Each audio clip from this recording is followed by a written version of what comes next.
Bismillahirrahmanirrahim. Assalamualaikum warahmatullahi wabarakatuh.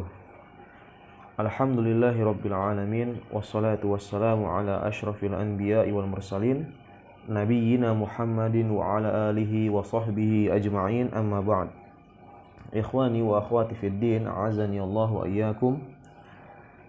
Kembali kita melanjutkan pelajaran akidah kita dengan kitab Al-Qawaidul Arba' di Syekhul Islam Muhammad Ibn Abdul Wahhab rahimahullahu ta'ala. Pada kesempatan yang mulia ini, kita akan melanjutkan pembahasan kita yang mana kita sudah sampai ke Al-Qaidatul Tsalitsah, yaitu kaidah yang ketiga. Pada kaidah yang ketiga ini, kita sudah mengambil beberapa pembahasan dan tersisa beberapa pembahasan yang lain. Namun tidak masalah kita sedikit mengulang dan sedikit membaca kembali tentang kaidah yang ketiga ini. Qala al-muallifu rahimahullahu ta'ala, al-qa'idatu tsalitsah, kaidah yang ketiga. Anna an-nabiyya sallallahu alaihi wasallam dhahara ala unasin mutafarriqina fi ibadatihim. Bahwasannya Nabi sallallahu alaihi wasallam muncul di tengah-tengah kaum yang berbeda-beda dalam ibadahnya. Minhum man ya'budu syamsa wal qamar, di antara mereka ada yang menyembah matahari dan bulan. Wa minhum man ya'budul malaikah, di antara mereka ada yang menyembah malaikat. Wa minhum man ya'budul anbiya'a was sholihin, di antara mereka ada yang menyembah para nabi dan juga orang-orang soleh. Wa minhum man ya'budul ashjar wal ahjar, dan di antara mereka ada yang menyembah pohon-pohon dan batu-batu. Wa qatalahum Rasulullah sallallahu alaihi wasallam, dan Rasulullah sallallahu alaihi wasallam memerangi mereka. Walam yufarriq bainahum, dan tidak membeda-bedakan di antara mereka. Apa dalilnya? Wad dalilu qauluhu ta'ala, dalilnya adalah firman Allah Ta'ala, wa qatiluhum hatta la takuna fitnah wa yakuna ad-dinu kulluhu lillah. Dan perangilah mereka sehingga tidak ada fitnah, sehingga tidak terjadi fitnah, yaitu makna fitnah di sini adalah asyirk, yaitu kesyirikan. Wa yakuna ad-dinu kulluhu lillah, dan agama seluruhnya hanya milik Allah Subhanahu wa taala. Fadalil syamsi wal qamar, kemudian beliau mulai menjelaskan satu persatu dalil yang menjelaskan bahwasannya kita ini enggak boleh memalingkan ibadah pertama kepada matahari dan bulan, kemudian kepada malaikat, kemudian kepada para nabi dan rasul atau para nabi dan orang-orang soleh, dan kemudian kita juga enggak boleh memalingkan ibadah kepada pohon-pohon dan batu-batu. Kemudian beliau mulai dari dalil tentang tidak bolehnya kita memalingkan ibadah kepada matahari dan bulan. Fadalilu syamsi wal qamar, maka dalil tidak bolehnya seseorang memalingkan ibadah kepada matahari dan bulan apa? Qauluhu ta'ala, firman Allah Ta'ala, wa min ayatihil lailu wan nahar, dan di antara ayat-ayat atau tanda-tanda kebesaran Allah Subhanahu wa taala al-lailu wan nahar, malam dan siang. Wasyamsa wal qamar, matahari dan bulan. La tasjudu lisyamsi wala lil qamar, janganlah kalian sujud kepada matahari dan juga kepada bulan. Wasjudu lillahi alladzi khalaqahunna in kuntum iyyahu ta'budun, dan sujudlah kalian kepada Allah Subhanahu wa taala yang telah menciptakan mereka, yang menciptakan apa? Matahari dan bulan, dan juga malam dan juga siang. In kuntum iyyahu ta'budun, jika kalian memang benar-benar beribadah kepada Allah Subhanahu wa taala. Wa dalilul malaikah, dan dalil tidak boleh memalingkan ibadah kepada malaikat apa? Qauluhu ta'ala, firman Allah Ta'ala, wa yauma yahsyuruhum jami'an, pada suatu hari atau pada suatu di hari di mana Allah Subhanahu wa taala mengumpulkan mereka seluruhnya.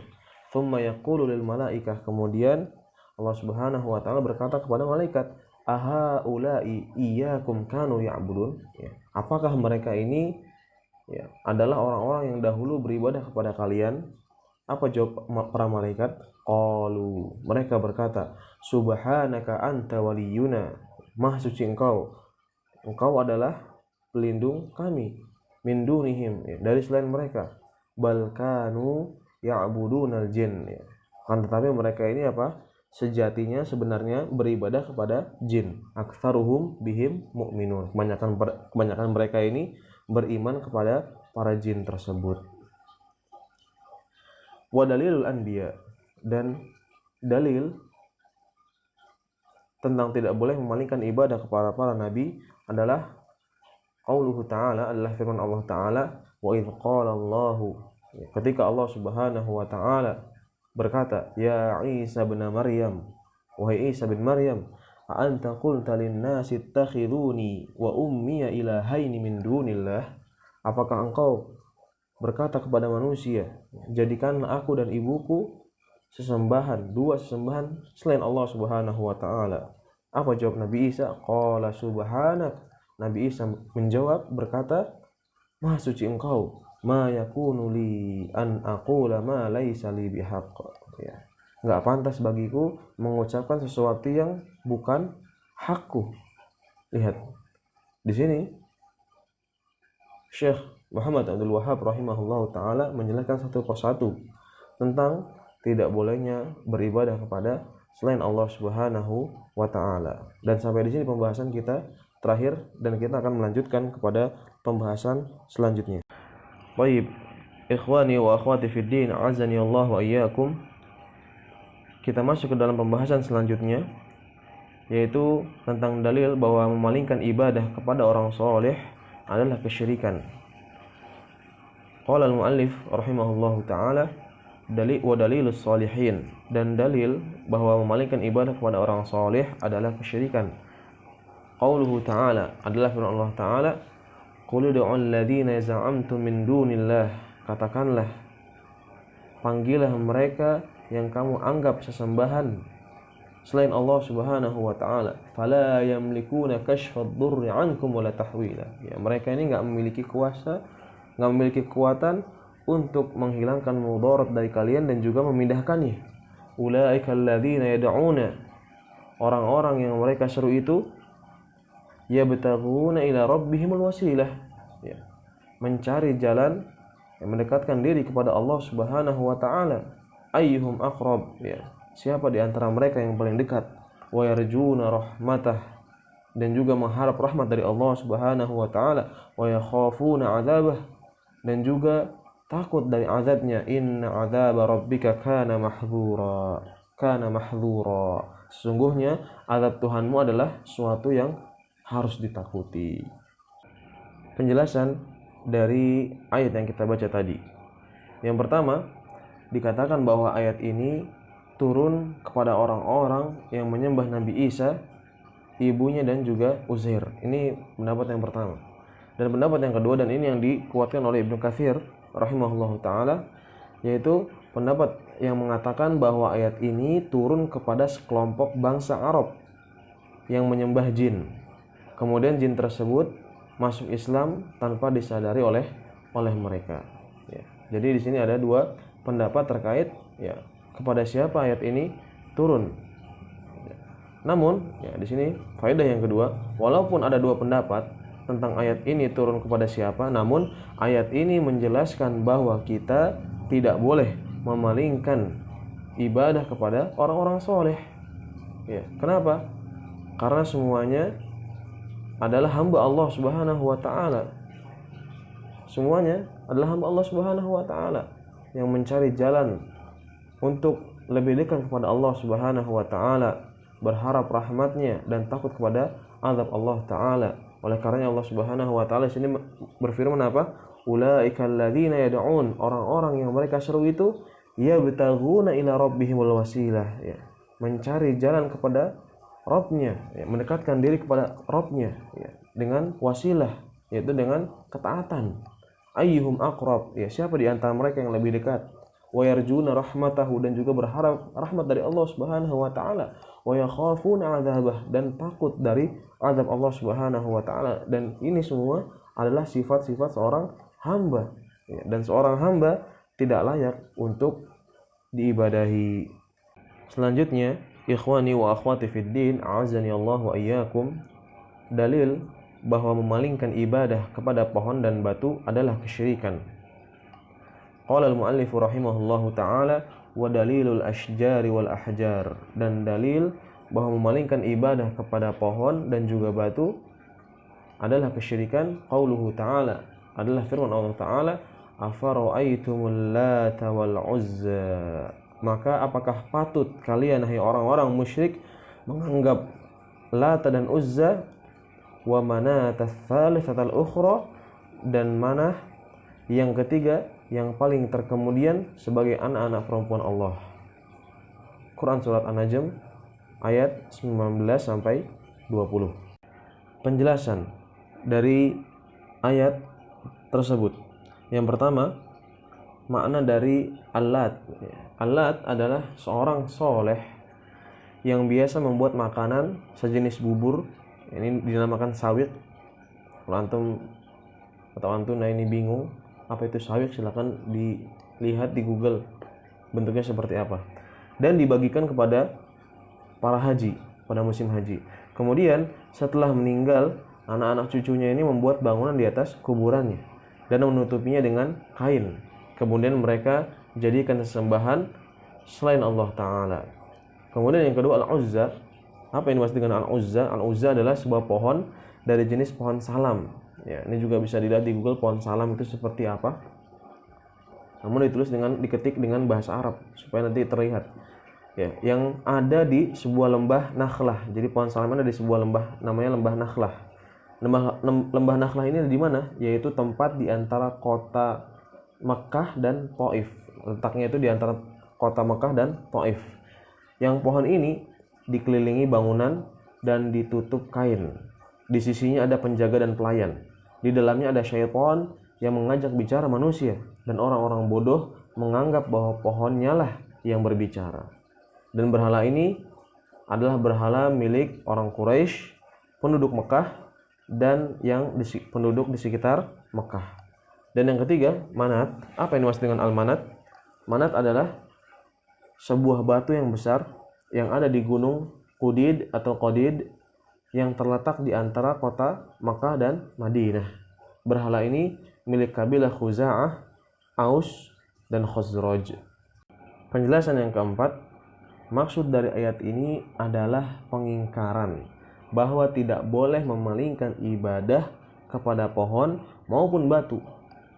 Maka di sini Allah Ta'ala mengajukan pertanyaan pengingkaran.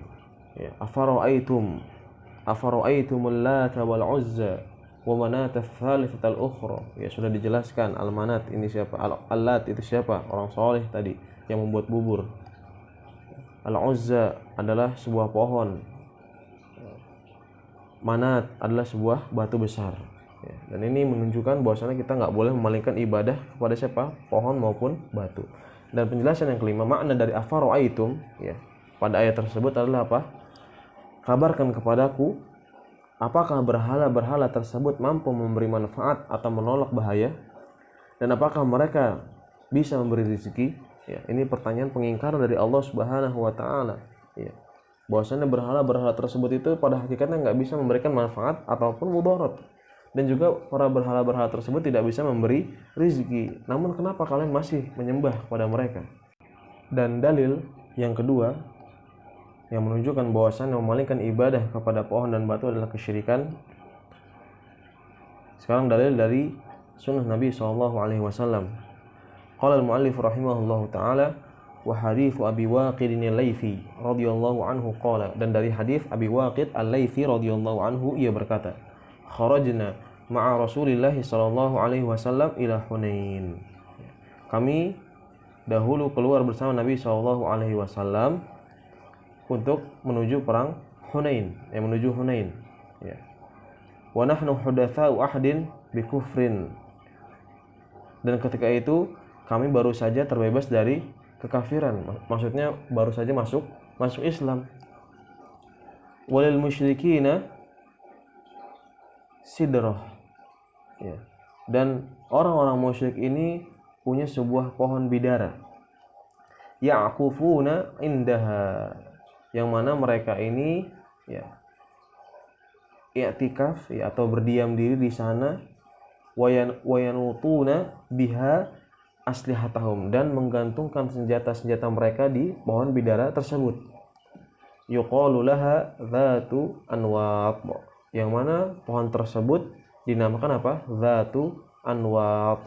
Ya, arti dari dzatu anwat adalah ya pohon yang diberi gantungan-gantungan. Famarorna bisidratin, maka kami melewati sebuah pohon bidara tersebut yang dinamakan dzatu anwat. Faqulna, maka kami berkata kepada Rasulullah SAW, ya Rasulullah, wahai Rasulullah, ij'al lana dzata anwatin kama lahum dzatu anwat, jadikanlah untuk kami dzata anwat, ya, pohon yang diberi gantungan-gantungan, kama lahum dzatu anwat, sebagaimana mereka memiliki dzatu anwat.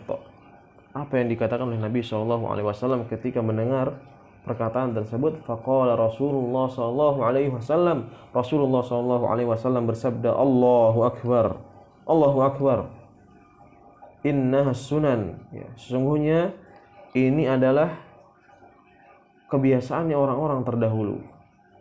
Qultum walladzi nafsi biyadih, ya, kalian telah berkata demi zat yang jiwaku berada di tangannya. Nabi di sini bersumpah, ya, kalian telah berkata kama qalat Banu Israil li Musa, sebagaimana Bani Israel itu telah mengatakannya kepada Nabi Musa alaihissalam. Apa perkataan mereka? Ij'al lana ilahan kama lahum alihah, ya, jadikanlah bagi kami sesembahan, berhala-berhala untuk disembah sebagaimana mereka memiliki berhala untuk disembah.